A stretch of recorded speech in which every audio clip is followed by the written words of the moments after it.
Hi, it's Rabbi Michael Barclay, and welcome to the Rabbi's Table, a place of dialogue, not debate, a place where we explore the depths of conversation with thinkers, icons, leaders in politics, culture, religion, history, and life.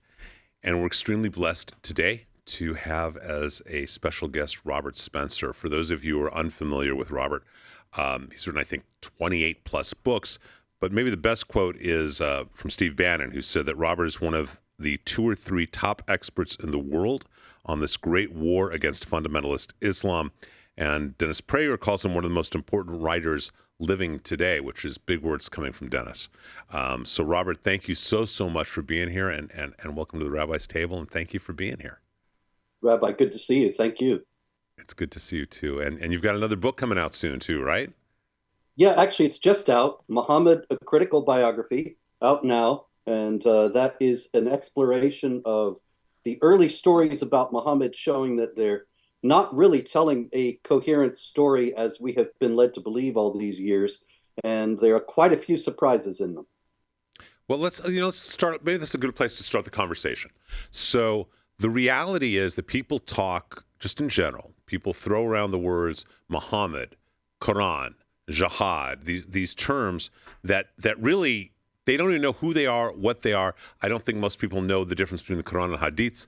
So maybe we can do like a 3 to 5 minute brief primer lesson of just the history of Islam, since that's really what we're talking about. Most people don't even realize what Islam or Muslim, what the words are.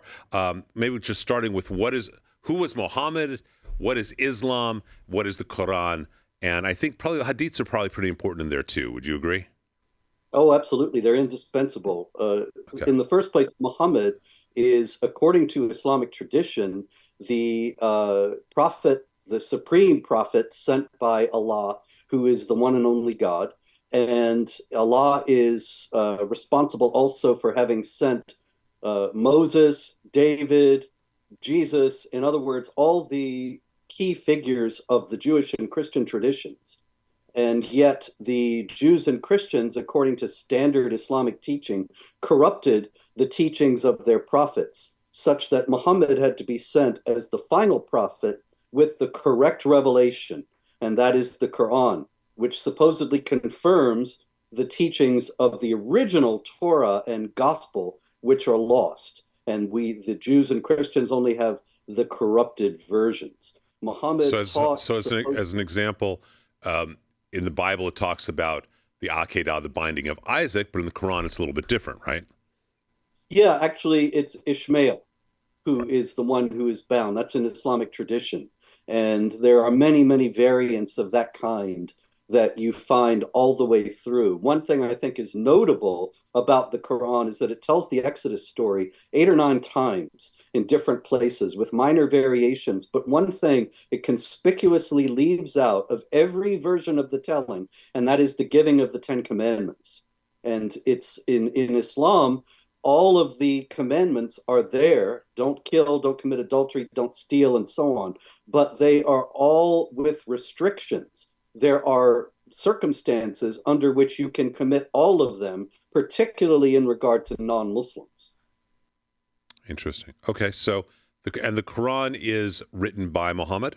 It's written by some other guy. It's written by God. What is the classic understanding? Where does Muhammad fit into this, so people really understand who this guy was, and also who he was as a human being, as a character? Is this a paradigm? Because the Quran is supposed to be the perfect word of Allah that existed forever with Allah in heaven. That's the al-Kitab, the mother of the book, and it's always been there. And then Allah delivered it piecemeal over a period of 23 years, according to Islamic tradition, through the angel Gabriel to Muhammad. So Muhammad is really just a conduit for this book that existed long before he was born. And yet, Muhammad is also called in the book itself, in chapter 33, verse 21, the excellent example, who is to be emulated in everything he does. And that's the cause of a lot of the trouble in the world, because what he did was wage war against non-Muslims, call for the assassination of his enemies, including people who just insulted him. He consummated a marriage with a 9-year-old girl when he was 54 years old. and so on. And all that is considered to be conduct to be emulated in standard Islamic theology. And that's in the Quran itself. So let's just start with Some that. of some of it's in the Hadith.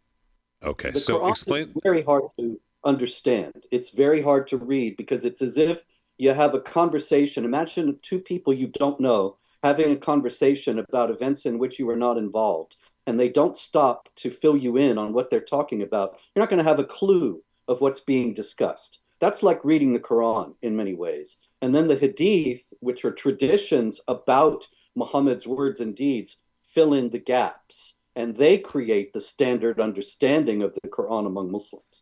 And who are the hadiths attributed to as authors? They are supposed to have been the accounts of people who knew Muhammad, his immediate companions, but he's supposed to have died in 632. We don't have any records of his companions telling stories about him in the 7th century.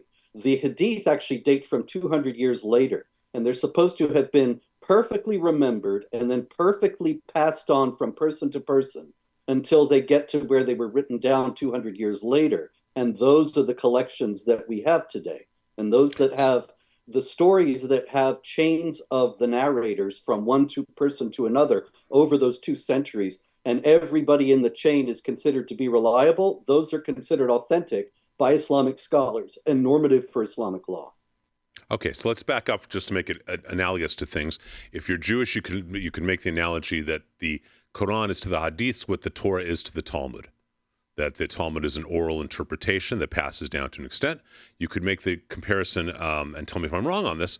In Christianity, we know that the Christian scriptures are actually not written by Matthew, Mark, etc. They're written 75 to 200 years later after Jesus' death. So would it be analogous to that as well? Well, I think most Christian scholars would say they're a little earlier than that. But you would find few who would say they're actually written by Matthew, Mark, Luke, and John. But it would be as if you had, and there isn't anything like this, a massive, not so much a commentary on the New Testament, but material that fills in the gaps in the New Testament narrative. That's what the Hadith is for the Quran. There's really no analogy in Christianity, and I don't know that it's exactly like the Talmud in relation to the Torah, because as far as I understand it, the Talmud is made up to a tremendous degree of commentary on the Torah. Now, there is commentary on the Quran in the Hadiths, but there's also an immense amount of biographical material about Muhammad and his rulings on various disputed issues, often which are quite contradictory from one Hadith to another. And all of that makes up the Hadith. Well, in that way, in some ways, it is similar to the Talmud, only because the Talmud is oral law that has been passed down and then was codified by Rabbi Yehuda Hanasi, Judah the Prince. So let's go a little farther into this. So you got Muhammad. He gets this revelation from Allah. You have the Hadiths, which are attributed to people who lived in that time but passed down an oral tradition, verbatim, that are commentaries, are interpretations, understandings filling in the holes. How does Islam get from that to all the different sects of Islam, whether it's Sunni or Sufi, or how does that all happen? Well, that's a matter of historical development that goes on for the first few centuries after Muhammad. The big split is between the Sunnis and the Shia. The Sunnis are about 85% of the Muslims worldwide, and the Shiites make up most of what is the remaining 15%. That's the dominant 2 sects. There are others, but they don't have nearly the size of the Sunnis and the Shia. And the Shia are only about 15%, but they are the Islamic Republic of Iran and a majority in Iraq and a few other places. So they are a considerable force, even though they're a tiny minority compared to the Sunnis. Now, that comes from a dispute over who was going to lead the Muslims after Muhammad died. According to Islamic tradition, the Sunnis will tell you he died without leaving a successor, and his followers chose the best man in the community to be his successor or caliph, the Khalifa. The Shiites insist that he actually chose one of his followers, Ali ibn Abi Talib, to be his successor. and that the only legitimate succession from Muhammad is in the household of Ali.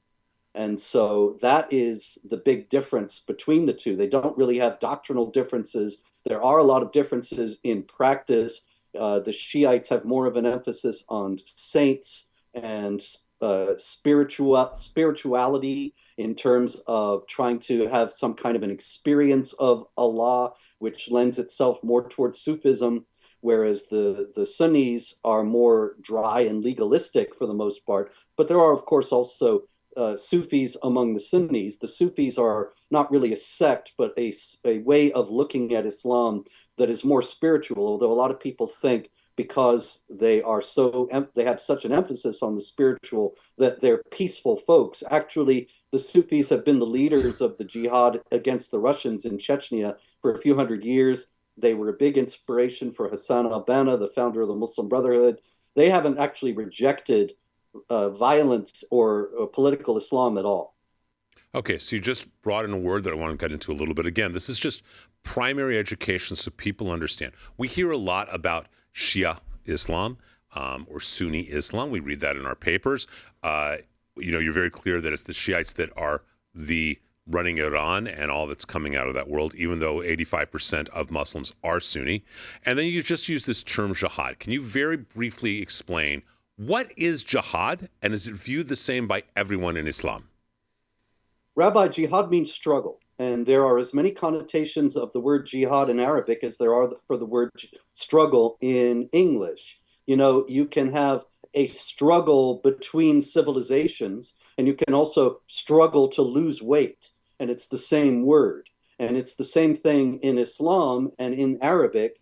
You have, for example, in Iran, which of course speaks Farsi, but it's heavily influenced by Arabic as it is an Islamic country. You have a Department of Agricultural Jihad. That's part of the government. And that has nothing to do with blowing things up on farms. It has to do with trying to struggle to increase crop yields on the farms. But the primary meaning of the word jihad in Islamic theology, both Sunni and Shia, is warfare against unbelievers in order to extend the hegemony of Islamic law over them, subjugate them as inferiors, so that they will ultimately see the error of their ways and convert to Islam, or if they won't do that, then they will at least support the Islamic community by means of the taxes that they have to pay that the Muslims do not. All right, back up for a sec. So you're saying that jihad, which means struggle, is actually a major part in terms of a premise and foundation piece of Islamic theology for Sharia law, and Sharia law, in one sentence, is law according to their interpretation of the Hadith and Quran. Would that be fair?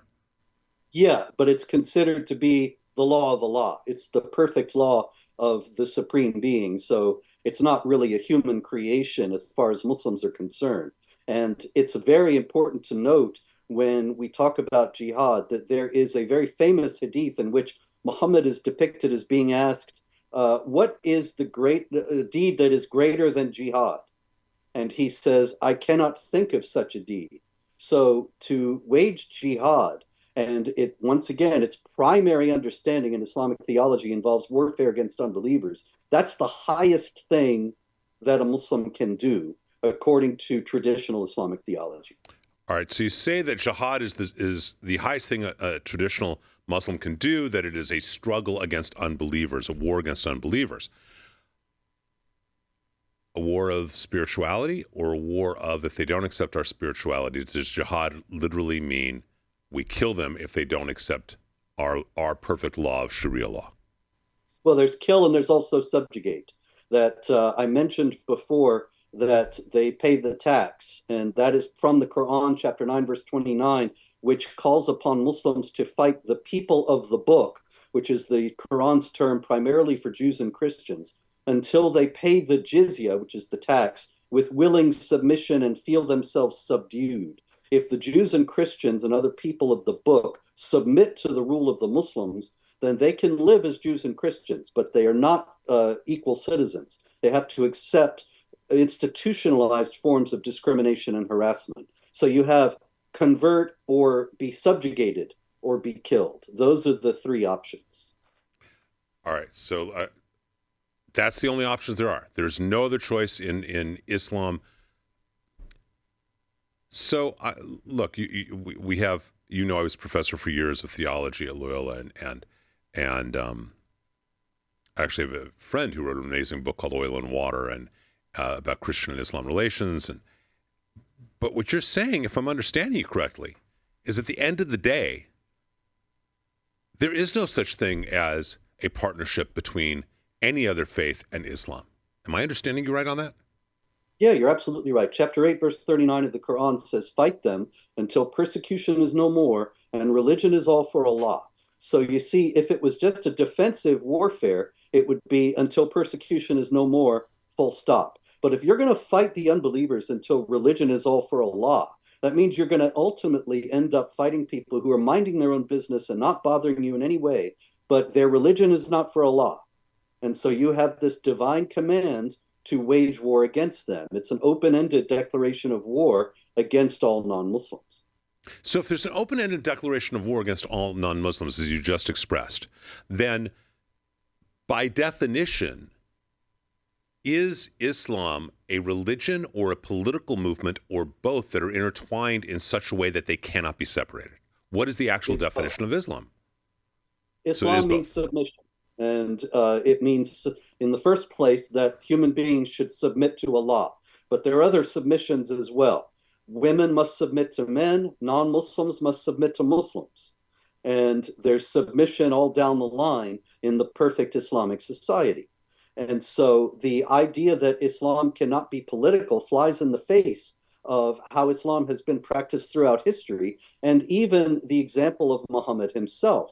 Now, in Islamic tradition, Muhammad was a prophet, a preacher only, for 12 years in Mecca. And then he moved to Medina and became, for the first time, the head of a government and the head of a military. Now, if you look at the Islamic calendar, it's the year 14 something. I always forget what year it is. And the Islamic calendar does not date from when Muhammad became a prophet or when he was born or when he died. The year one of the Islamic calendar is when Muhammad became a political leader, when he moved to Medina. And so that is, I think that's a neat encapsulation of the fact that political overlordship, political hegemony is intrinsic to Islam. It's not really Islam if you're just preaching religious ideas, as Muhammad was doing for the first 12 years. And so Islam is a religion because it purports to relate human beings to the divine, but it is also a political system, and one that is supremacist, aggressive, expansionist, and violent. Wow. So there really is no place based upon that for interfaith relations with Islam as partners, because what you're expressing is that Islam is also a political movement that's looking for worldwide domination of a caliphate. Yeah. Pretty accurate? And right. Obviously there is a lot of dialogue right now going on between non-Muslim entities and Islamic leaders. And Pope Francis has this years-long relationship with Ahmed al-Tayyib, the Grand Sheikh of Al-Azhar in Egypt. And there are many other initiatives involving Muslim-Jewish dialogue, Muslim-Christian dialogue, and so on. And yet it's important also to bear in mind that Muslims often speak about those initiatives as exercises in building bridges. And for example, the Al-Walid bin Talal Center for Muslim-Christian Understanding at Georgetown University even has a project called the Bridge Initiative that's supposedly about dialogue between Islam and other religions. But Sayyid Qutb, the founder, not the founder, but the leading theorist of the Muslim Brotherhood in the 20th century, he wrote about this at some length, and he emphasized that, yes, we need to build bridges with unbelievers. But that bridge, you must understand, is a one-way bridge to bring them into Islam. And so he was explicitly ruling out the idea that Muslims should engage in an actual dialogue as equals with non-Muslims so as to come to some mutual understanding. It's just a means of dawah, of proselytizing. So taking that a little bit farther than the Muslim Brotherhood and the Covenant of 1988, the Charter of Hamas, it actually calls for the obliteration of all Jews, and that the Day of Judgment will only come when every Jew is killed. Those few that are left are hiding behind rocks and trees, and the trees call out, "O Muslim, O Abdullah, there's a Jew hiding behind me. Come and kill him." That's right. And I think that's one of the that comes from Muhammad. That's a hadith. So that's standard Islam. Which means you cannot have a partnership of peace, because at the end of the day, the goal of Islam, from what you were saying, is either to kill or subjugate the non-Muslim. That's right.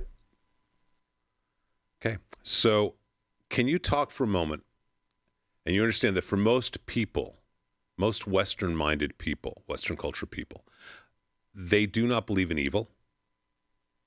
Number one, and number two, they believe that you can always make peace. Golda Meir said differently. A lot of people have said differently that sometimes that a peace cannot be made, sadly, with someone who wants to kill you. But can you, for a moment, talk about the interplay of a concept, an Islamic concept of waqf, W-A-Q-F, and what that is and how that manifests in the relationship and relations between Islam and other cultures, other religions, other theologies, and governments, because it's also a political organization. Yes. Well, a waqf in the first place is a charitable endowment. A person gives a certain piece of land. He donates it with the understanding, donates it to the global ummah or to various Islamic entities, such that it is dedicated to the charitable works, the care and feeding of the poor and needy. Whatever revenue may result from whatever is on this parcel of land is given to the poor, and so on. That's the basic idea of it. But remember, we have to understand this against the backdrop of what we've just been discussing. That passage that I quoted to you, chapter 8, verse 39, fight them until persecution is no more and religion is all for Allah. Now, one of the ways in which this has been advancing in the modern world is for Muslims to claim disputed pieces of territory, such as the Temple Mount, and such as various cherished Hindu sites in India and others elsewhere, and set them aside as a waqf, saying this is sacred Islamic land that is dedicated to charity for the Muslims, and thus the non-Muslims have no part in it and have no right to it. And actually, Hamas has declared all of Palestine to be a waqf. And that has, of course, great significance for the war against Israel. So with this holy right of waqf, the person who gives waqf, so Mr. Abdullah gives charity to the poor, or let's say Mr. Abdullah donates $1 million to create a mosque, and it's dedicated to Allah. And for that charity, Mr. Abdullah has an elevated place in the Islamic concept of heaven. Does he have an elevated place as a result of that?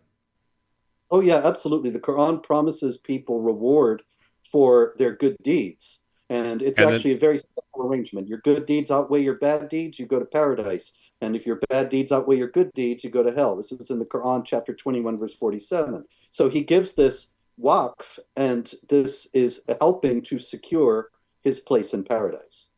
And if that money he gave to create a mosque, which is a waqf, his donation, right? At some point that mosque is no longer a mosque, the building is sold and becomes condos or a church, does he, the man who originally gave the waqf, does he lose any position in his heaven as a result? Good question. That one I don't know the answer to, but I know that the Muslims have an obligation to get it back. That the land that is the waqf, Islam owns forever. And that's encapsulated in a very simple phrase in the Quran that has extraordinary significance. And that is chapter 2, verse 191. Drive them out from where they drove you out. Which is based on, if you think about it, the assumption that any land that was once the Muslims is the Muslims forever. It belongs to them forever. So if you had this theoretical waqf, this mosque, and then it becomes a non-Muslim entity, then the Muslims must destroy the non-Muslim entity and restore it as a waqf. So let's say that again, because Robert, I think this is a piece that the vast majority of Westerners do not understand. And my understanding, by the way, is that actually they do lose a percentage, a place of their reward, and that's so as a result they have to, for their ancestors' sake, they also have to reclaim it. But let's really be clear about this. A waqf is the idea of a holy donation. It is given in the name of Allah. It is given in whatever way. And that can even be not only a physical donation, but it can be a declaration for Allah, correct? Yes. A dedication. Right. Okay, so someone goes and dedicates something to Allah, to Islam. And in their mind, if they've done that, it is always theirs. And what you're saying is based on this right of waqf, they have a religious obligation to conquer it and bring it back, drive them out and bring it back, whether it is Israel, the Holy Mount, or anything else. Is that accurate? It's actually 100%. All right, so let's take it a step farther for a moment. If you go and, let's just say a rabbi or a minister brings an ummah into their building for an interfaith service, and that ummah sits there and dedicates his prayers and his land to Allah, does that mean that that building in their mind is actually Muslim and they have the right to go conquer it because they should be driven out of that building? Yes, that's right. It's based on a hadith regarding the Caliph Umar when the Muslims conquered Jerusalem. And this is a completely fabricated story, but it is taken as for granted as true among probably most Muslims. And it goes like this. Sophronius, the Patriarch of Jerusalem, the Christian leader of Jerusalem, was leading Umar around the city after the Muslims conquered the city. And they get to the Church of the Holy Sepulchre, which is the site of the tomb of Christ and the resurrection. And the Patriarch says to Umar, go in and say a prayer. And Umar magnanimously says, no, if I do that, my followers will claim this for a mosque, but I want to leave it for you Christians. And so that establishes the basic belief that if a Muslim goes into a non-Muslim building, or particularly a house of worship, and if he prays Islamic prayers there, then that becomes a mosque. When the Muslims conquered Constantinople on May 29th, 1453, Mehmet the Conqueror, the Sultan of the Ottoman Empire, sent a muezzin, a caller to prayer, into the Hagia Sophia, the great cathedral in Constantinople. And he told him to declare there is no God but Allah and Muhammad is his prophet from the pulpit. And from that moment, Hagia Sophia was a mosque. All right, so I'm gonna give a personal example because I really irritated me. A number of years ago, there was a local interfaith group, interfaith dialogue, etc., and there was an interfaith service that was going to be held that particular year at a very large synagogue. And the rabbi, this was right after the Paris bombings, and the rabbi was calling on Ummah to do a Allah prayer, and I said, "What are you doing? By doing that, you are dedicating your temple to Islam. They have every right to come and make this a mosque, according to my understanding." And he said, well, you're wrong, and not only are you wrong, but no one knows what the Arabic means anyhow, which I thought was one of the stupidest comments I've ever heard, but not, that stupidity comes out of all people, including rabbis. So I had nothing to do with the interfaith organization ever again. I'm actually accurate that property has now been dedicated to be a mosque, even though it was a synagogue and has been a synagogue for 50 years. Is that correct? Yeah, absolutely. At some point in the future, should conditions make it possible, a group of Muslims could come in and they could say on such and such a date in 2015 or whenever it was, this building was dedicated to Allah and we are here to reclaim it. Okay, so let's take this a little farther because I think this is worth exploring. Because what you're saying, let's be really, really clear, is that A, Islam is as much political as it is religious. It's really a political movement based in religious theology, correct? Yes.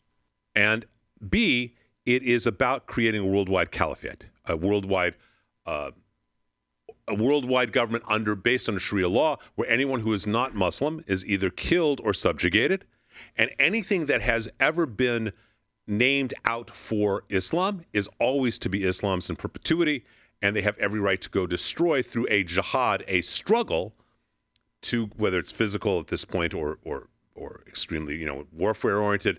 They have the right and the responsibility, not just the right, but the responsibility to claim all of that back for Islam and subjugate or kill every non-Muslim. Accurate? That's it. That's pretty scary Yes. on so many levels. So, as you know, she's a mutual friend. We often bring in Angela Vanderplume to come in and add her thoughts and discussions into the discussions. So, Angela, you want to talk about this a little bit and I know you want to take this concept of waqf, this concept of permanent Islamic property, etc. I know you want to kind of add some stuff to that as well, correct? Yeah. Hi, guys. Lovely to see you. Glad to be on here with Robert. I love your work.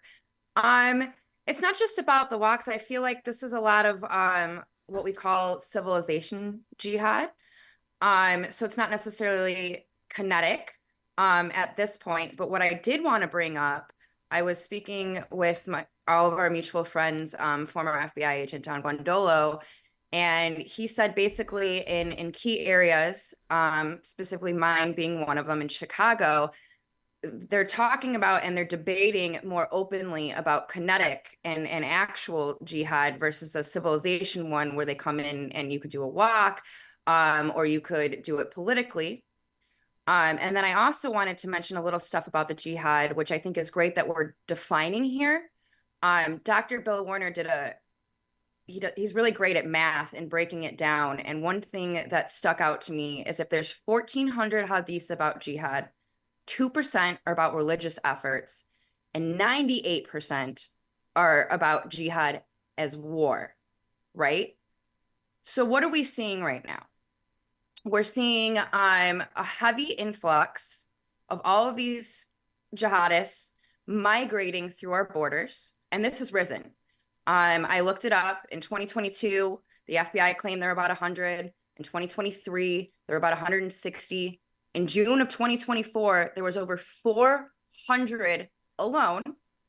The Department of Homeland Security identified over 400 of them who were crossing our border that may be linked to ISIS.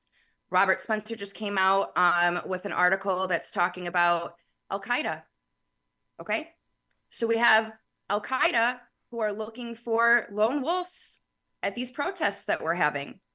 The protests on college campuses, the protests on their streets, the protests on key infrastructure. So they're looking for lone wolves. We have terrorists coming through our borders. We have hadiths talking about 98% of them talking about war. And then we have former FBI agents coming out and saying, hey, they're openly talking about being more kinetic, being, more violent here. We have the former FBI, the current leader of the FBI, Director Wray, right, coming out and saying, hey, just so you know, there might be an attack here domestically. It's going to happen. He said it in January. He said it in March. He said it in April. He said it a few months ago. So we're sitting here and we're waiting. And I kind of wanted Robert to discuss that a little bit because I'm rereading your book from 2020. And it's about the mass migration in Europe and is it a model for the United States? And I think maybe we should revisit that a little bit because I think you were right, per usual. And I think it is a model for the United States. And I have some concerns about kinetic warfare coming instead of just the civilization jihad versus, waqf and maybe the Biden-Harris administration. I'm really just more concerned about violence. Well, in the first place, there's no doubt that we are moving from civilization jihad, that is subversion and propaganda efforts and so on, which have been extraordinarily successful in the United States. But we are moving from that to open violence. And that is because that's what the Quran directs Muslims to do. The standard Islamic theology regarding jihad in the Quran says that there are three stages, that in the parts of the Quran that are considered to have been revealed earlier, the Muslims are weak, and the teaching is that the Muslims should preach tolerance. It's not actually tolerance for everybody else, it's tolerance for the Muslims. But in any case, they preach tolerance, and they try to gain more influence, which is the stage that we've been at all this time in the United States. But then you move to defensive jihad, which is the stage that corresponds to Muhammad moving first to Medina, where Muslims fight back against perceived slights and perceived enemies. And we're already seeing this with Jews and supporters of Israel getting attacked on college campuses and elsewhere. And they're identified. So, Robert, I'm going to stop you there for a second. You just made a reference to the college campuses and what's going on in warfare. Let's go back to a concept for a minute. What you're saying, if I'm understanding you, is that the college campus, when they go onto the rally against Israel, and there are people in front of Royce Hall at UCLA, and there is this encampment that is a pro-Hamas encampment, and they do a prayer for Allah, that is now given permission for all eternity, and not only permission, but requirement for all eternity for Muslims to come and take over UCLA. Is that accurate? Yeah, absolutely, 100%. So where does it stop? Well, it doesn't stop until the whole world is for Allah, until religion is all for Allah. And so it will be warfare. As long as there are believers in Muhammad and the Quran, there will be people who are waging war against non-Muslims simply because they're non-Muslim. Robert, we have two. After the defensive, which of course all the actions against Israel are considered defensive because Israel is falsely portrayed as the aggressor. But then comes offensive jihad, where you're just fighting people who are minding their own business and not being Muslim. And so all of that is coming to the United States as Muslims grow in power and influence in numbers. So look, there's 2 billion Muslims. I think that's roughly the number right now. So there's 2 billion Muslims in the world. And you're saying that they are all committed theologically, which is based on a political standard as well, to conquering the world, to create an Islamic caliphate, and will do it both subversively by going onto a riot at UCLA and dedicating the land to Allah, and they now have permission, or by doing it through propaganda and lies, saying that Israel is the aggressor, which we know it isn't. But either way, they don't care because their hadiths teach that you can do whatever you need to do in order to achieve this goal. That's right. There's 2 billion of them. What are we supposed to do to create peace? They are all committed theologically to doing that, but it's just like, actually, it's more true in Islam than it is in Judaism and Christianity, but there are always lots of people in every religious tradition who don't take it all that seriously and don't act upon it. Now, that's even a larger number in Islam because of the death penalty for apostasy. And so there are many, many Muslims who couldn't care less about it and actually are not Muslims in any actual way. And so they're not likely to take up arms against Jews and Christians. But still, there are multitudes who will happily do so. But you're saying that effectively, if I'm understanding you, you're effectively saying that a Muslim either has to be in their life committed to effectively conquering the world and making it a Sharia law, as we discussed, the pure law, or they have to actually reject an underlying foundational piece of their theology. That those are the only 2 choices for every Muslim? Yeah, that's right. So, in other words, the only good Muslim is a bad Muslim. But the only bad Muslim is a Muslim. This is just horrible circular logic. There's really no solution. Then what you're saying is that you have 2 billion people who are committed to either conquering the world or rejecting their theology and being punished for rejecting their theology by those who want to conquer the world. Is that? Well, yeah, but it's just like in the world, in the world is more complex than that. You have all kinds of people who are Jews and Christians who don't take the religion seriously. They don't practice it, and nobody bothers them. And there are also many Muslims in that situation, although it's a bit more problematic because of the death penalty for apostasy. But there are areas in the world, although they are shrinking now as the Muslim community grows in the West, where Muslims who are apostate or who are nominal Muslims they can live without bothering anybody and nobody's bothering them. But that doesn't take away the theological imperative. It does still exist. There is no solution to that, barring a mass apostasy among Muslims. Other than that, it's not a problem that can be solved. It can only be managed.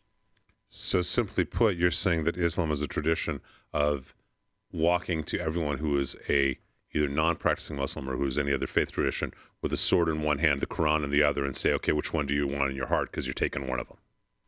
That's basically it, yeah. So explain something to us. I think it's 15th century.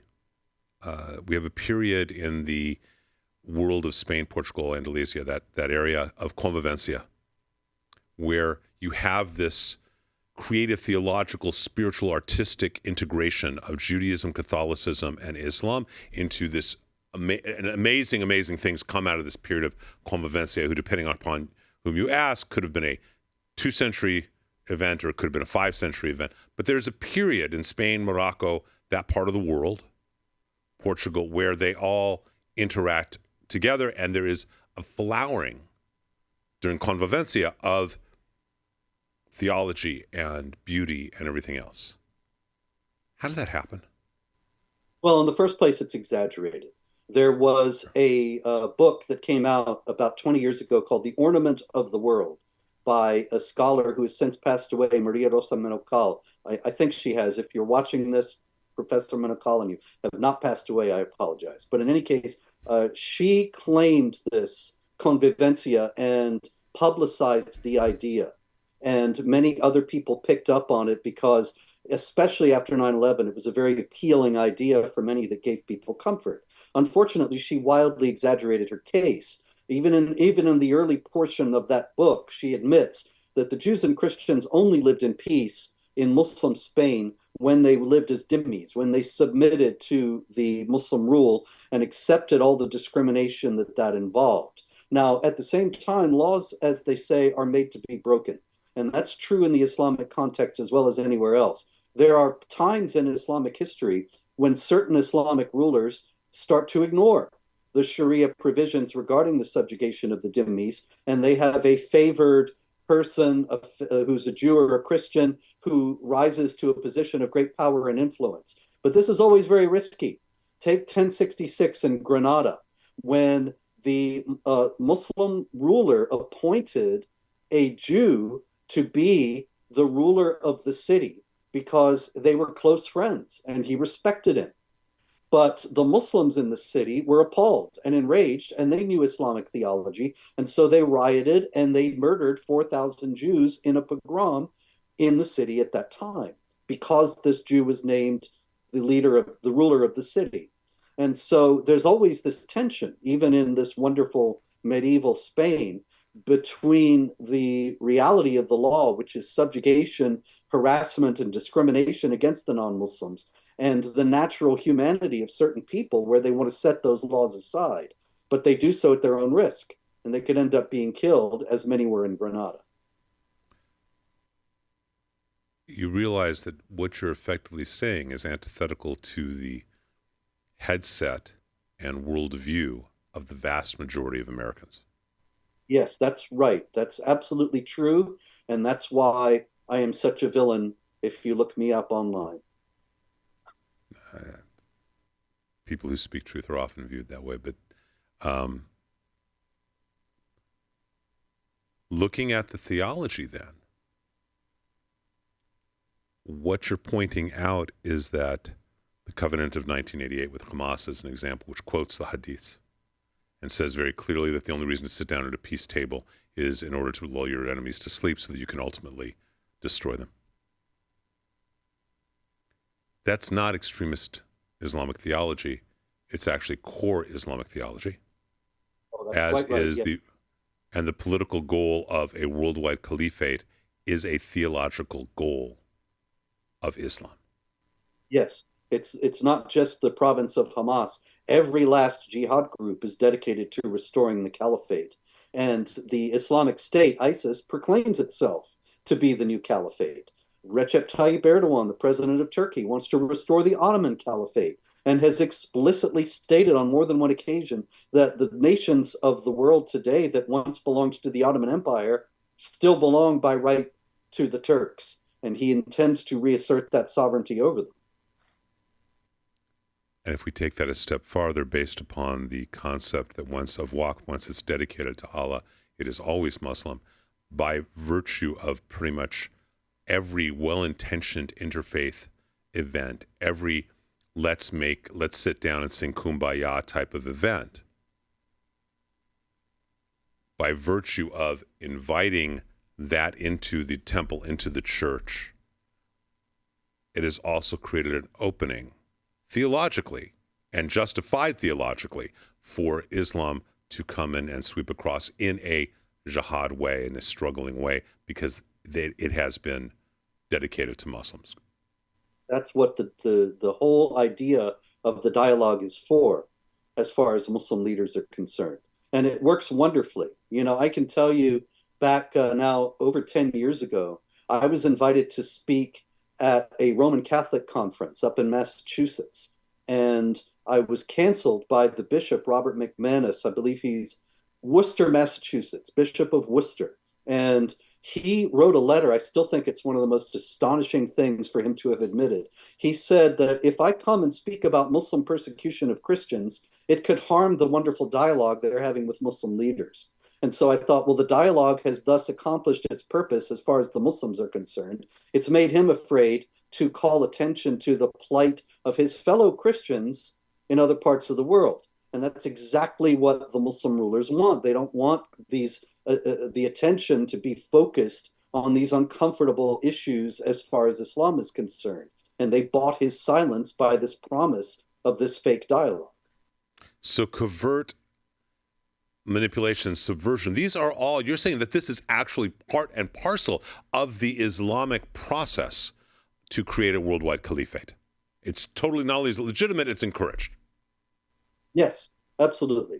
And it's completely mainstream. There's nothing extremist about this. And this is no hijacking of Islam. This is mainstream, traditional Islam across all the sects and schools of jurisprudence. Okay, you've now set up a dynamic. You haven't set it up, but you've now described a dynamic that is an all or nothing kind of dynamic. Let's even backtrack. Obviously, in Islam, any place that has been dedicated to Allah, especially and including Israel, is Muslim and must be recovered for Islam and put under Sharia law. Accurate? That's right. Okay. And so possibly the stupidest thing on the planet, one of the stupidest actions on the planet, are these, I got all sorts of words in Yiddish or Hebrew, these absolute idiots that are holding up their signs, Queers for Palestine. Yes. Or my personal favorite one, Queer Rabbis for Palestine. Oh, wow, I haven't seen that. Oh, yeah, no. So what you're saying is that person's a bidding war, right? They're going to bid as to who can behead him first for being queer or a rabbi or for, right? They have no place in that world, yet they are protesting for that world. And many Islamic spokesmen have made that abundantly clear, including imams in Gaza. And they've said, these people are crazy. We don't want their support. We don't want them around. If they come here, we will kill them. And yet, Queers for Palestine never seems to get a clue. And Nasrallah just said something, I think, last week to that effect as well, from Hezbollah. So they have allied themselves, or they haven't allied themselves. They're very clear about who they are, but these idiots are attaching themselves to something that wants them dead. Because if you're gay, you're not subjugated, correct? Well, if you're gay, you're killed. That's a capital offense. That's from Muhammad. Okay, so it's kind of ludicrous for them to want this, and yet they do. So what you've described is a dynamic of a religion that is actually a political philosophy and blueprint to conquer the world and place it under Sharia law. That's what you're describing Islam actually is, correct? That's right. If that's the case, and there's 2 billion Muslims, and this is really at the core of their foundation, now what? Well, there are a number of things. One is Islam is extraordinarily weak, and the internet age has revolutionized its relationship with the world. Because now, for the very first time, it's very easy to go online and find intellectual challenges to core beliefs of Islam. And information is spreading in a way that it had never has before in history, never was even possible for it to spread in history. I heard from an Iranian the other day, a couple days ago. It's one of the most wonderful messages I ever got. And he said when he was a young man in Iran, he lives elsewhere now, and he's left Islam. But he said when he was a young man in Iran, he came across a bad bootlegged copy, a poorly scanned copy of my book, The Truth About Muhammad, which is an earlier biography of Muhammad that I wrote that's more or less a straight retelling of the standard narrative. And he said it revolutionized his thinking and ultimately led him to leave the religion and to seek refuge in the West. And this kind of thing is happening to the degree that Muslim clerics have spoken about a crisis of apostasy in the Islamic world, with tens of thousands of people leaving the religion in a steady stream. Now, many of these people never declare themselves because of the death penalty for apostasy, but they're not on board anymore. Okay, so if I'm understanding you, there is no negotiating, which is what Golda Meir said. Golda Meir famously said that if we put down our weapons, if they put down their weapons, we'd have peace. If we put down our weapons, God forbid, there'd be no more Israel. You can't negotiate with someone who wants you dead. And that is what's been going on in the Middle East. So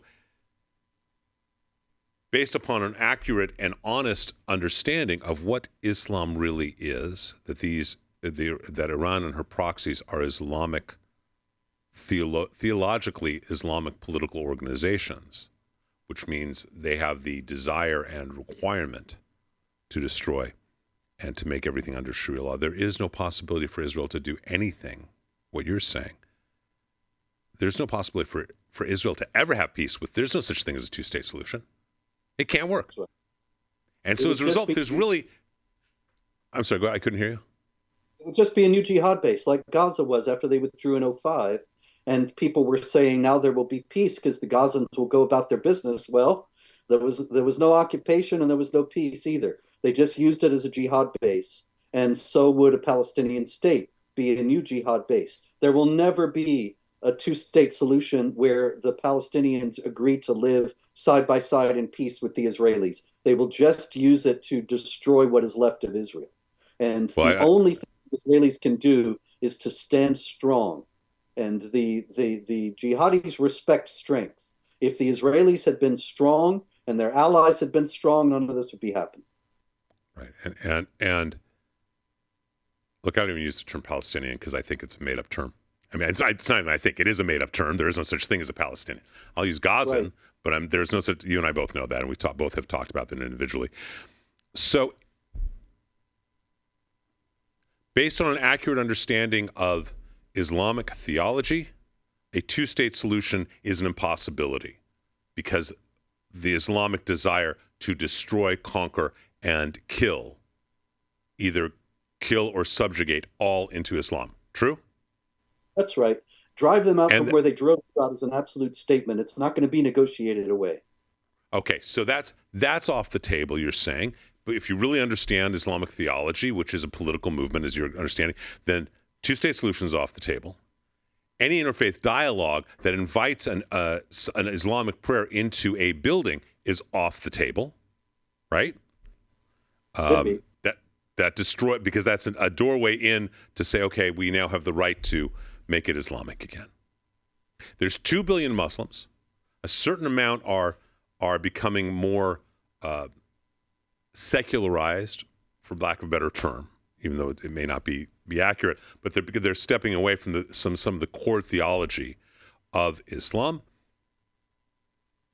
And it sounds like the only thing that's going to stop a holy, more crusades only on a worldwide level with much more dangerous weapons is a schism in classic Islamic theology, where you're going to have, in the same way that Catholicism and you had Protestantism, you're going to have a certain percentage of Muslims saying, we reject this part of theology. We are protesting against it. We are still still Muslims. We still believe in Allah. We still believe in Muhammad as his prophet, but we don't accept this part of theology, and they break off. Is that the only solution?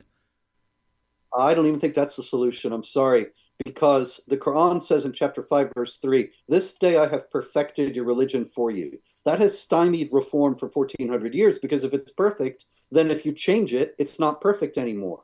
And reformers have always been considered to be apostates and heretics, and many have been executed. Think about Mahmoud Muhammad Taha in Sudan in 1985. He said that the Meccan passages, which are more peaceful, as I explained earlier, should take precedence over the Medinan passages, which are more violent, instead of the other way around. He was executed as a heretic by the Sudanese government.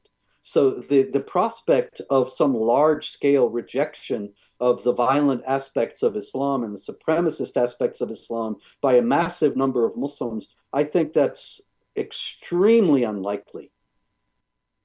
Okay. I'm a rabbi. I choose to have faith. It's my choice. I choose to have faith in peace. I choose to have faith in God. I choose to have faith that everything is in the hands of God, except being in awe of God. I filter everything in my life through that filter. Everything that I do, what I believe, is through the filter of God can make anything happen, and we're to be in partnership with it. So I'm asking you the question, we call it tachlis. What can any Jew, what can any Christian, what can any non-Muslim, what can any Muslim who is not committed to the perfection of Sharia law, what can each individual do to prevent what is clearly your description of a world that is in danger of being conquered, or the desire for conquering by Islam? What can everyone individual do? Well, I think besides become aware. Yeah, that's what I was going to say, because most people have no idea about these things and they refuse to believe them when they're told. And so in the first place, we have to be willing to tell the truth about these things and be informed ourselves enough to be able to defend the position that we are staking out. And in terms of Muslims, appeal to our common humanity, because after all, as believers ourselves, we know that God created them, and he created them with a conscience, and that the religion that they profess violates their own conscience. It necessarily must in many ways. Now, their consciences are deadened in many cases, but if you're talking about God working miracles, then I don't think it's not worthwhile to appeal to their humanity and try to show them that the deep inhumanity of what they are professing. And as the prophet Isaiah says, woe to those who call good evil and evil good. I think Islam is a tremendous example of that, and Muslims can be brought to see that. So in order to avoid a worldwide caliphate, which is the desire of the theology and political goals of Islam, we must first become aware of it and honest about it. And we then must, one person at a time, or through our writings or whatever it may be, try to touch the hearts of those who are Muslim and remind them of their human souls, and that soul is antithetical to the actual teachings of Islam. Is that your prescription and proscription? That's part of it. And then the other part, of course, is that we have to be ready for what's coming. And so that means that we have to be strong ourselves, spiritually, culturally, militarily, societally, in every way. And, the Islamic law says you don't fight jihad against an enemy who has more than twice your strength and you have no chance of winning. And so, like I said, they're only fighting because they perceive us as weak, and they got good reason to perceive us as weak. We got to stop giving them that impression. There's a great statement that I quote often. I don't know what the Islamic source is, but I just always have loved the quote: trust in Allah and tether your camel. So I think we do need to do that in America. You've been so kind in sharing a lot of this information, and hopefully this can be used by people to understand more some of these basic terms that are being tossed around when they say jihad, that they don't know what jihad is, they don't know what waqf is, and you've been an amazing resource here at the Rabbi's Table. Where can people find you? They can find you jihadwatch.org, one of the great sites I know on the internet. Again, jihadwatch, JIHADWATCH.org. That is one of your very powerful sites.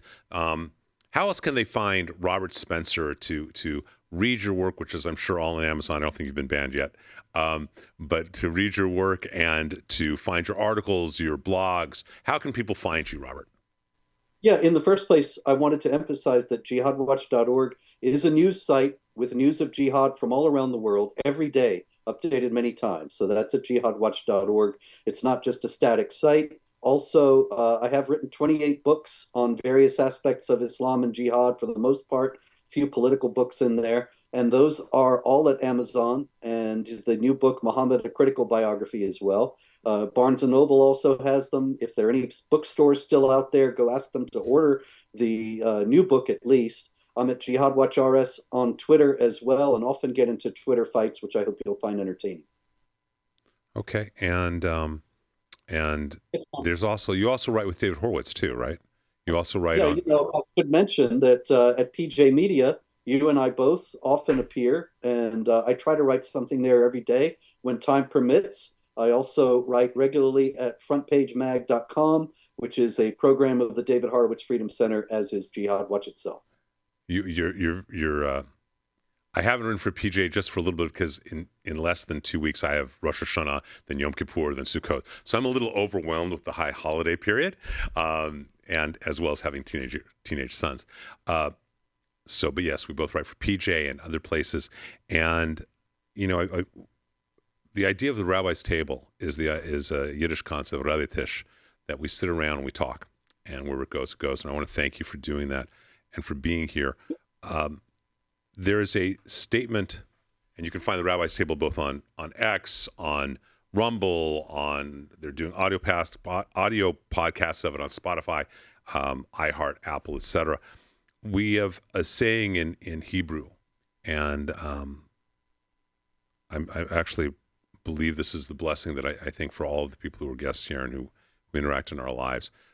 We used to say a lot, but shalom, but there's another blessing that we always say. It's chazak u'baruch. It means may you be strong and may you be blessed. And Robert, thank you so much for being here at the Rabbi's Table. Chazak u'baruch for you, your family, your community, and for the world. So thank you for joining us here at the Rabbi's Table. I really, really appreciate it. And hopefully we'll see you soon.